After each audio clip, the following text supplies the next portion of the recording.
Hello प्यारे विद्यार्थियों, नमस्कार, राधे राधे।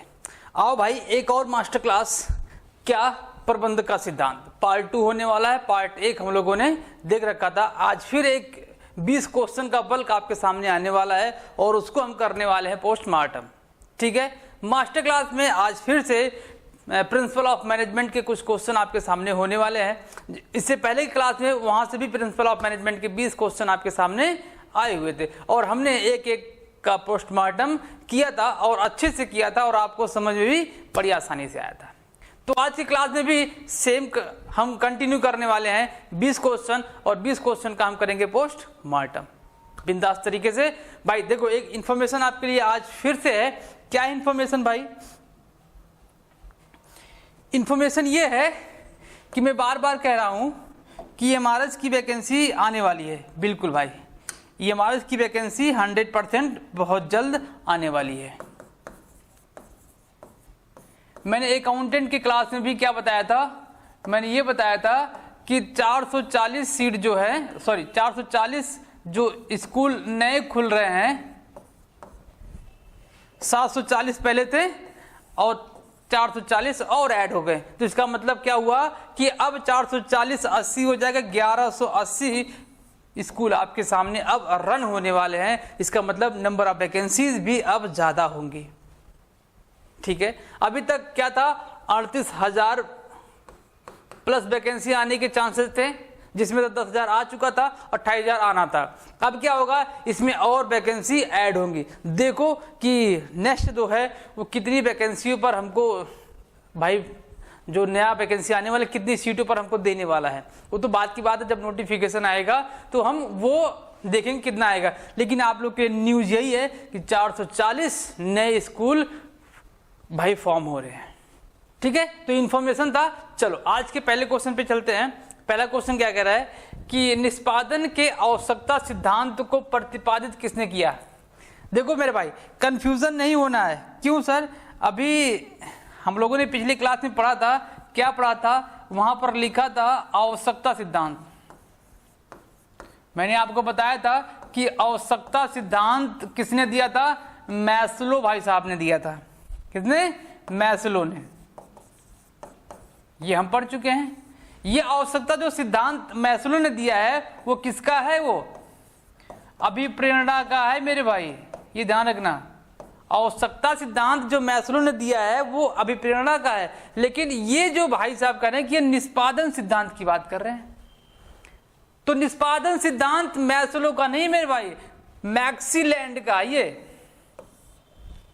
किसका है? ये मैक्सीलैंड का। तो दोनों में अंतर देख लीजिएगा। ये निष्पादन का सिद्धांत मैक्सीलैंड और अभिप्रेरणा आवश्यकता सिद्धांत किसने? मैस्लो।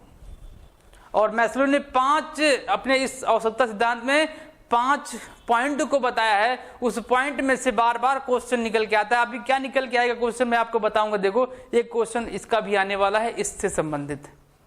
ठीक है, क्यों? क्योंकि यहां पर आवश्यकता सिद्धांत है, इसलिए मैंने इससे भी संबंधित एक क्वेश्चन लिया ताकि कंफ्यूजन ना रहे। तो पहला क्वेश्चन समझ में आ गया ना कि ये मैक्सीलैंड जो निष्पादन की आवश्यकता सिद्धांत है किसने दिया था? मैक्सीलैंड ने। और अभिप्रेरणा का जो सिद्धांत है वो किसने दिया था? मैस्लो ने। क्लियर? चलो नेक्स्ट क्वेश्चन पे चलते हैं। क्या नेक्स्ट क्वेश्चन आएगा? देखो आ गया भाई, मैस्लो के सिद्धांत। किसके? मैस्लो के सिद्धांत के अनुसार उच्चतम स्तर की आवश्यकताएं होती हैं।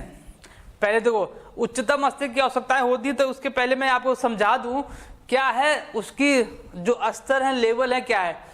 उसने कुछ इस प्रकार से क्या किया है, अपने सिद्धांत को बताया है कुछ इस प्रकार से। इसको 5 पार्ट में बांटा है, 1 2 3 4 और 5। ठीक है, अब यहां से ये वाला पोर्शन क्या है? ये शारीरिक सुरक्षा की बात करता है। शारीरिक की बात करता है, शारीरिक आवश्यकता। इसके जस्ट ऊपर जाएंगे,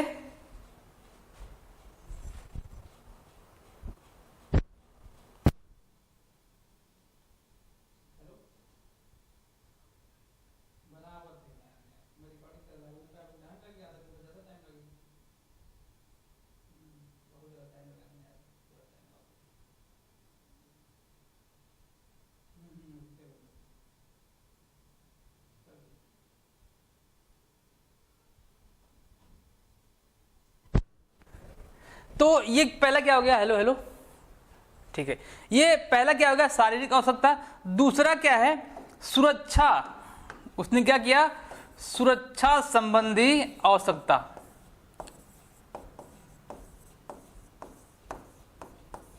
ठीक है, तीसरा देख लो, ये तीसरा पॉइंट, ये पहला हो गया शारीरिक सुरक्षा, शारीरिक, दूसरा होगा सुरक्षा। इसके बाद क्या हो गया, यहां पर ले लो तीसरा, सामाजिक, सामाजिक आवश्यकता। इसके बाद ये चौथा हो जाएगा आपका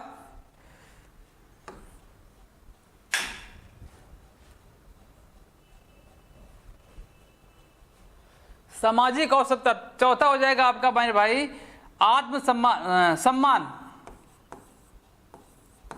सम्मान की आवश्यकता।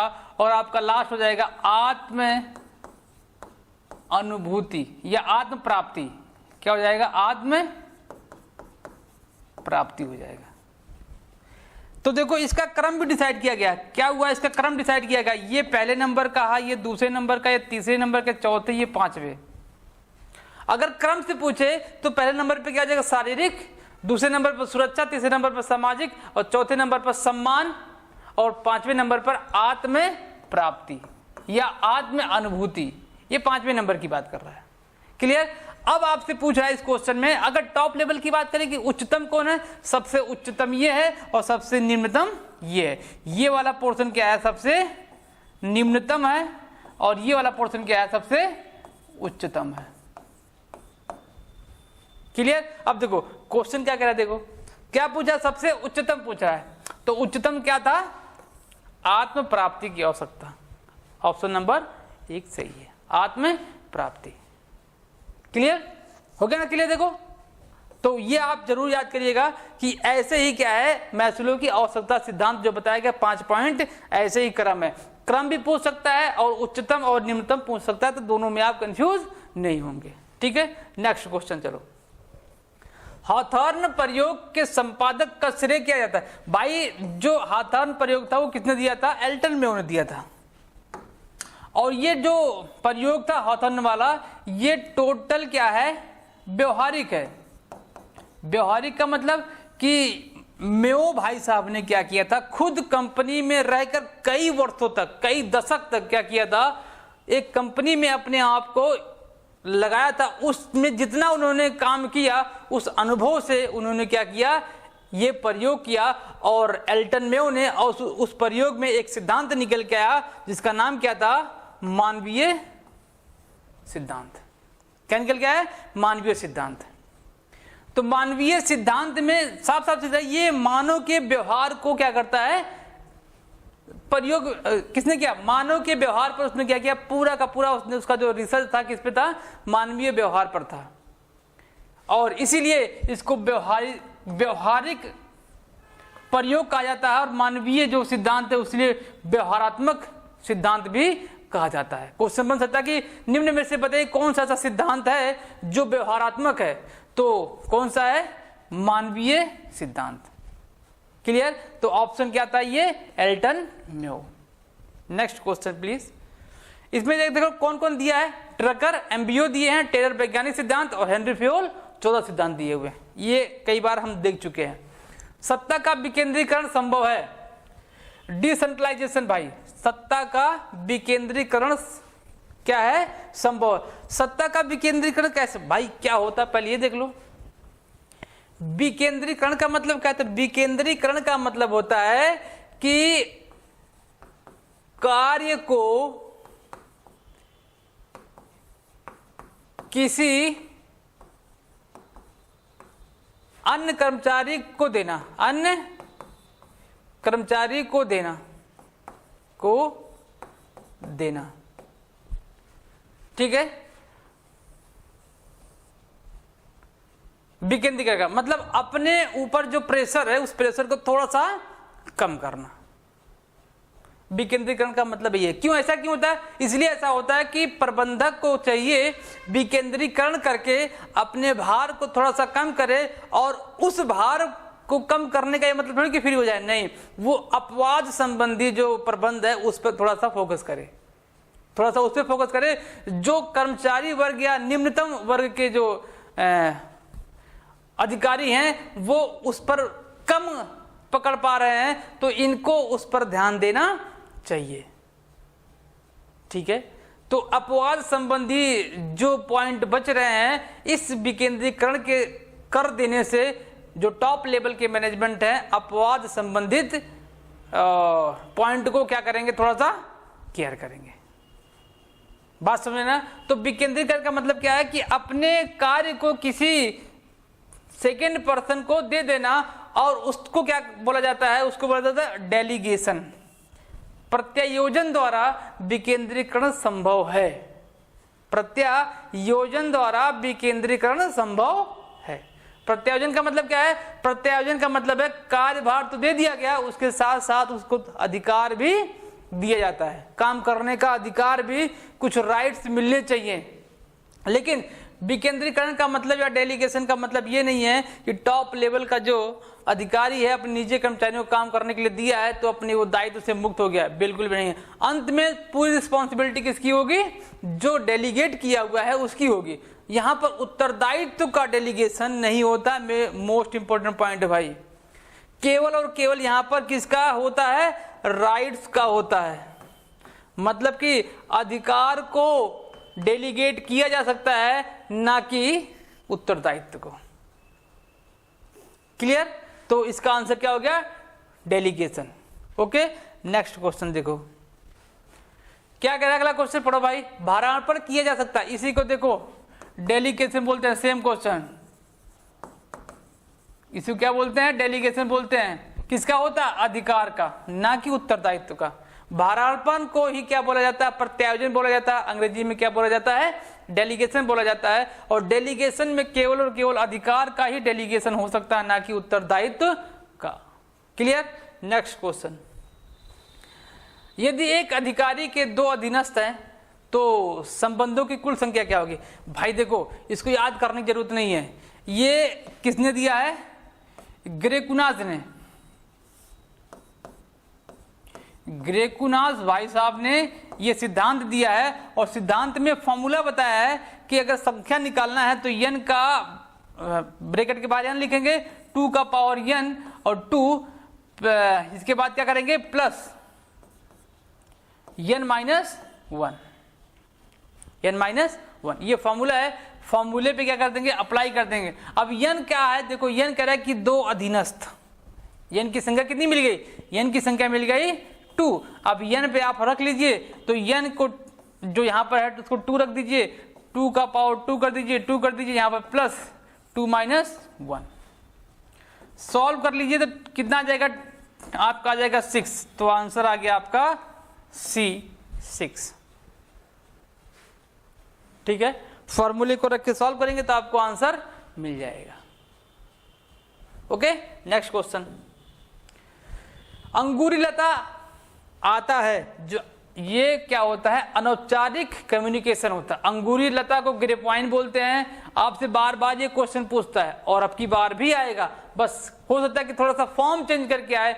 यहाँ पर अंगूरी लता दे रहा है, हो सकता है ग्रेपवाइन पूछ ले, हो सकता है अनौपचारिक कम्युनिकेशन पूछ ले, संप्रेषण पूछ ले। तो इसके 3-4 रूप हैं, वो निकल के आएगा, कहीं ना कहीं से पक्का निकल के आएगा।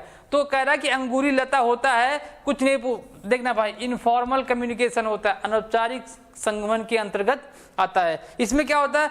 कोई रूल और रेगुलेशन नहीं होता है, एक गुच्छे की तरह लोग आपस में बात करते हैं। कोई संगठन है, संगठन में क्या होता है? कुछ नियम बनाए जाते हैं कम्युनिकेशन के, एक विभाग के द्वारा दूसरे विभाग को, ऑफिस के द्वारा कर्मचारी को बात करने का जो सिस्टम बनाया जाता है, वो सिस्टम यहाँ पर नहीं है। एक विभाग के द्वारा दूसरे विभाग को कैसे ही बात कर ले, कोई दिक्कत नहीं। यहाँ पर कोई रूल और रेगुलेशन नहीं होता है अनौपचारिक कम्युनिकेशन में। तो अंगूरी लता यही है भाई, ये गुच्छे में चलता है। क्या चलता है? ये गुच्छे में चलता है। ऐसे ट्री की तरह क्या बन जाता है? अंगूर की तरह। अंगूरी लता ना अंगूर की तरह बन जाता है कि भाई कैसे भी मिलजुल के बातें करो आप, कोई दिक्कत नहीं है। नेक्स्ट क्वेश्चन देखो। एक अधिकारी अपने अधीनस्थ को प्रत्यायोजित कर सकता है, केवल अधिकार। प्रत्यायोजित का मतलब वही डेलीगेशन, क्या डेलीगेटेड टू हिज सबऑर्डिनेट, जो उसके अधीनस्थ हैं उनको क्या कर सकता है, केवल और केवल अधिकार कर सकता है, अपने दायित्व को उसके साथ डेलीगेट नहीं कर सकता है। क्यों? क्योंकि वो अपने दायित्व से कभी मुक्त ही नहीं हो सकता है। अंत में सारी रिस्पॉन्सिबिलिटी क्या होती है, जो सुपीरियर होता है उसी की सारी रिस्पॉन्सिबिलिटी होता है, ना कि सबऑर्डिनेट का। क्लियर? नेक्स्ट क्वेश्चन, सिद्धांतों में वातावरणीय घटकों पर कौन सा सिद्धांत, वहां से प्रबंध के निम्नांकित सिद्धांतों में वातावरणीय घटकों पर कौन सा सिद्धांत सर्वाधिक है? अभी मैंने जस्ट बताया कौन सिद्धांत, मानवीय सिद्धांत। मानवीय सिद्धांत एक ऐसा, देखो आ गया ना क्वेश्चन, मानवीय सिद्धांत एक ऐसा सिद्धांत है जो प्योरली क्या है, वातावरणीय है, व्यवहारात्मक है। और किसने दिया है? मेयो भाई साहब ने दिया है, मेयो ने दे रखा है। तो क्या है? मानवीय संबंध, ऑप्शन नंबर सी, मानवीय संबंध सिद्धांत। ओके, वैज्ञानिक आप जानते ही हो, टेलर भाई साहब, प्योरली क्या है, साइंटिफिक होता है। यहां पर कुछ भी ऐसा नहीं है जो साइंटिफिक ना, सारा काम साइंटिफिक होता है, सिलेक्शन से लेकर उनके प्रशिक्षण तक, प्रोडक्शन के गुड्स के प्रोडक्शन से लेकर जितने भी कार्य होते हैं सब क्या होता है, साइंटिफिक के तरीके से होता है। क्लियर? नेक्स्ट क्वेश्चन, उद्देश्य का कर्मानुगत गतता से तात्पर्य है। भाई ये पूरा हायरार्की पूछ रहा है। हायरार्की क्या होता है? हायरार्की होता है मेरे भाई जो चेन होता है, कोई चेन ऑफ ऑब्जेक्टिव होगा, इन मींस चेन ऑफ ऑब्जेक्टिव, उद्देश्यों का साध्य साधन। ये देखो क्रम, कोई चेन होगा, गुड्स, सपोज एक एग्जांपल लेते हैं, यहां से मैनेजमेंट शुरू हो रहा है, यहां से नीचे नीचे नीचे नीचे निम्नतम जो आपके मैनेजमेंट होते हैं वहां तक जाएगा, एक चैन के जरिए जाएगा, ना कि यहां से कूद के यहां पहुंचा दिया, ना तो यहां, ऐसे कुछ नहीं, एक चैन के जरिए, चैन जो हायरार्की होता है एक प्योर चैन होता है, उस चैन के जरिए से क्या होता है, सारा सिस्टम क्रिएट किया जाता है। तो हायरार्की का मतलब यही होता है, कर्मानुगतता, सिंपल से एकदम सेम वे में कोई काम होगा, वहां पर कोई चेंजेस नहीं होने वाले हैं। तो आंसर इसका क्या है, सी सही है, उद्देश्यों की साध्य साधन कड़ी के अनुसार। ठीक है, next question please. Douglas McGregor सर्वाधिक संबंधित है, क्या कह रहा है भाई, कर्मचारियों के निष्पादन की क्रमबद्धता से? बिल्कुल। एमबीओ नहीं, एमबीओ कौन है, ड्रकर साहब हैं। व्यवसाय के निष्पादन की नहीं, व्यवसाय का निष्पादन का विश्लेषण अभी हम लोगों ने जस्ट पढ़ा था, ऊपर मैक्सीलैंड ने बताया था। ऑप्शन क्या है, कर्मचारियों के निष्पादन के क्रमबद्ध मापन से है। मापन मतलब इसने क्या कहा, एक्स एंड वाई सिद्धांत बताया है। मैकग्रेगर ने क्या बताया, एक्स एंड वाई सिद्धांत के बारे में इन्होंने जानकारी दे रखा है। और इसमें क्या है, एक्स सिद्धांत क्या है कि बताता है कि भाई जो कर्मचारी होते हैं उनको जब तक डांटा ना जाए तब तक वो काम नहीं करते हैं, मतलब जब तक उनको दंड ना दिया जाए वो काम करने के लिए प्रेरित नहीं होते हैं। अब वहीं उल्टा क्या है, वाई बताता है कि कर्मचारी स्वयं कार्य करने के लिए आगे बढ़ते हैं। तो दोनों में अंतर है। और क्या है, कर्मचारियों के निष्पादन, एक्स और वाई दोनों वही तो बताता है। Clear? Next question, Peter F Drucker ने कई मूल परिणाम क्षेत्र सुझाए हैं, निम्नांकित में से कौन उसमें से नहीं है? भाई मैं बता दूं आपको, एक लेखांकन संबंधी सिद्धांत बताया उन्होंने, और बाजार में प्रतिष्ठा और लाभोत्पादकता, ये तीनों बताया है। और बी वाला उन्होंने नहीं बताया, नवाचार सुम्पीटर भाई साहब ने बताया है। ये जो कह रहे हैं नवाचार, कौन बताया है, ये सुम्पीटर भाई साहब ने बताया है। क्लियर? नेक्स्ट, अधिकारों एवं उत्तरदायित्वों की समता का सिद्धांत संबंधित है। ये देखो क्या आ गया, अधिकार मतलब डेलीगेशन की बात कर रहा है, अधिकार उत्तरदायित्वों की समता के सिद्धांत की बात किसमें की जाती है भाई, डेलीगेशन में। किसमें? डेलीगेशन में तो बात की जाती है ना भाई। अभी 2-3 क्वेश्चन यहाँ पर देख क्या है, डेलीगेशन में क्या, अधिकारों एवं उत्तरदायित्व की समता का सिद्धांत संबंधित है। बार बार क्वेश्चन निकल के आ रहा है डेलीगेशन। ठीक है, नेक्स्ट क्वेश्चन, इसका मतलब ये इंपॉर्टेंट टॉपिक है भाई। ओके, नेतृत्व के प्रबंधकीय ग्रिड में कितने संभावित नेतृत्व व्यवहारों का, जो प्रबंधकीय ग्रिड है मेरे भाई, प्रबंधकीय ग्रिड ब्लैक एंड माउंटेन साहब ने दिया हुआ है। किसने? Black and mountain.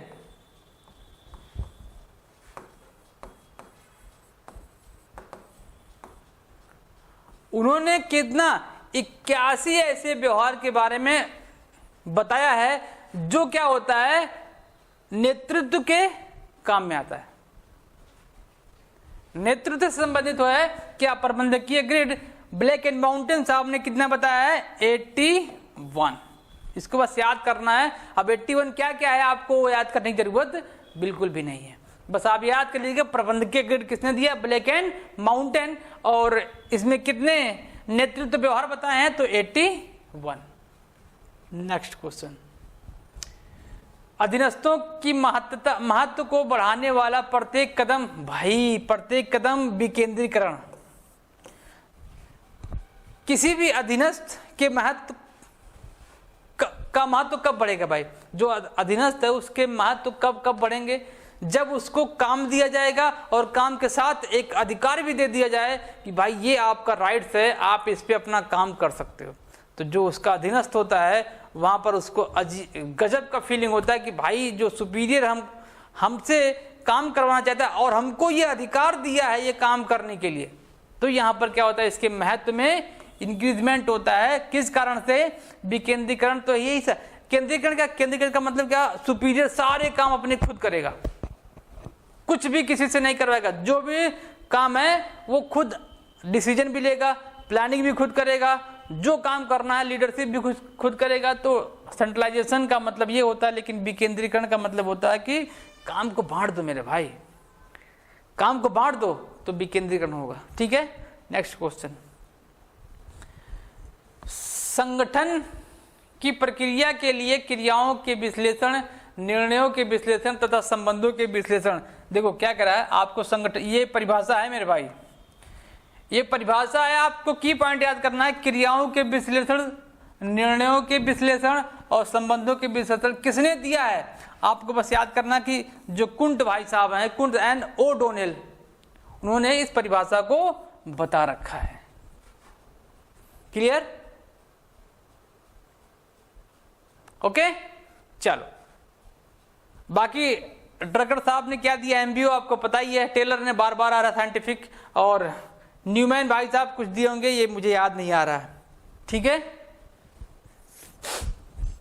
किसी संगठन में जो अधिकारी परामर्श और सहायता देने की भूमिका अदा करता है उसे क्या बोलते हैं, स्टाफ बोलते हैं। रेखा एंड स्टाफ एक संगठन होता है, रेखा एंड स्टाफ एक संगठन होता है।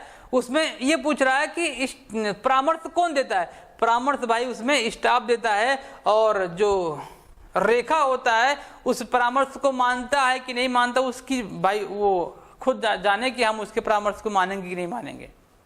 क्लियर, जरूरी नहीं कि जो स्टाफ उसको देगा सलाह वो मान ही ले, ऐसा कोई जरूरी नहीं है, लेकिन जो सलाह देने का काम क्या करता है, स्टाफ का होता है।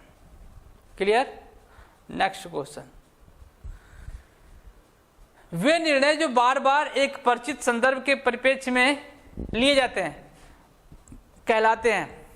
आप ये बताओ, जो रणनीति होता है क्या वो बार बार लिया जाता है, नहीं। नैतिक का मतलब कंटिन्यूटी, यही तो है आंसर।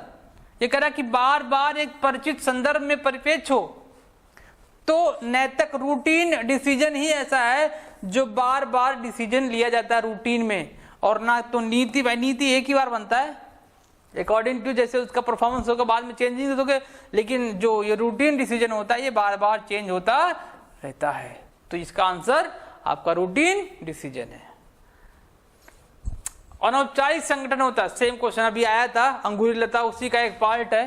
अनौपचारिक संगठन की बात कर रहा है, वहां पर कम्युनिकेशन की बात कर रहा था, यहाँ पर संगठन की बात कर रहा है। अनौपचारिक संगठन ऐसा संगठन है मेरे भाई जिसमें कोई भी रूल एंड रेगुलेशन नहीं होता है, और जितने भी संगठन है सबका सीक्वेंस है। रेखा संगठन में देख लो, ऊपर से नीचे क्या जाएंगे, अधिकार जाएंगे, और नीचे से ऊपर क्या जाएगा, उत्तरदायित्व जाएगा। लेकिन इसमें ऐसा कुछ भी नहीं है, कोई रूल और रेगुलेशन नहीं है, और ये कभी भी चेंज हो सकता है। तो मतलब क्या, ये फ्लेक्सिबल है, लोचशील होता है, ये इसको कभी भी चेंज किया जा सकता है। Clear, next and last question देखो, उद्देश्यों द्वारा प्रबंध। भाई पीटर एफ ड्रकर, ये मैनेजमेंट बाय ऑब्जेक्ट की बात कर रहा है, एमबीओ की बात कर रहा है। 1954 the practice of management, 1954 the practice of management book आई थी, पीटर एफ ड्रकर ने, उसमें एमबीओ के बारे में पूरा डिटेल बताया था और उसका हिंदी नाम है उद्देश्य द्वारा प्रबंध। इसमें होता क्या है, एमबीओ में होता है कि इसमें जो उद्देश्य होते हैं वो कर्मचारी और प्रबंध दोनों को क्लियर होते हैं, जिससे क्या होता है, इफिशियंसी बढ़ती है। ओके, तो ये आपके 20 क्वेश्चन आज की क्लास में। उम्मीद है कि आपको क्वेश्चन अच्छा लगा होगा और आपको पसंद भी आएगा और आपके पेपर के पॉइंट ऑफ व्यू से आपको इंपॉर्टेंट भी लगा होगा। नहीं इंपॉर्टेंट लगा होगा तो ये इंपॉर्टेंट है मेरे भाई, आप इसको इंपॉर्टेंट मानिए और एक एक पॉइंट को जरूर नोट डाउन कीजिएगा, क्योंकि ये इंपॉर्टेंट क्वेश्चन था, इसीलिए मैं इसको लेके आया था। ठीक है, आज का जो 20 क्वेश्चन था उसमें मेरा मेन पॉइंट क्या था, डेलीगेशन।